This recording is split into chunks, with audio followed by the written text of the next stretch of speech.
ఎన్నిసార్లు ట్రీట్మెంట్ చేయించుకున్నా ఇంప్రూవ్ అవ్వకుండా ఆగిపోతున్నారా? సో మీరు చేసే టాప్ 5 మిస్టేక్స్ ఏంటో చెప్తా విను. Hi, this is doctor Sachin, physiotherapist and chiropractor. Number 1, home ఎక్సర్సైజెస్ని రెగ్యులర్గా చేయకుండా స్కిప్ చేయడం వల్ల మీరు అసలు ఇంప్రూవ్ అవ్వకుండా ఆగిపోతున్నారు. నంబర్ 2, ఇంట్లో అయినా ఆఫీస్లోనైనా మీ పాస్చర్ని మెయింటైన్ చేయకుండా స్ట్రెస్లోకి తీసుకెళ్ళిపోవడం మీ బాడీని, దానివల్ల కూడా మీ పెయిన్స్ అలానే ఉండిపోతుంది. నంబర్ 3, కొంచెం ఇంప్రూవ్మెంట్ రాగానే పేషెంట్స్ని ట్రీట్మెంట్ పూర్తిగా కంప్లీట్ కాకముందే ఆపేయడం, దీనివల్ల కూడా రికరెన్స్కి ఎక్కువ దారితీస్తుంది. So this is the major mistake.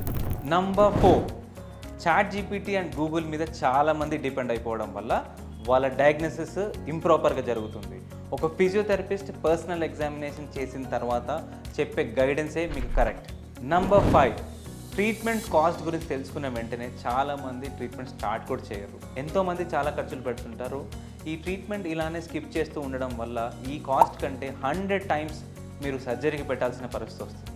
మీరు ఈ టాప్ 5 మిస్టేక్స్లో ఏ మిస్టేక్ చేశారో కామెంట్ బాక్స్లో కామెంట్ చేయండి.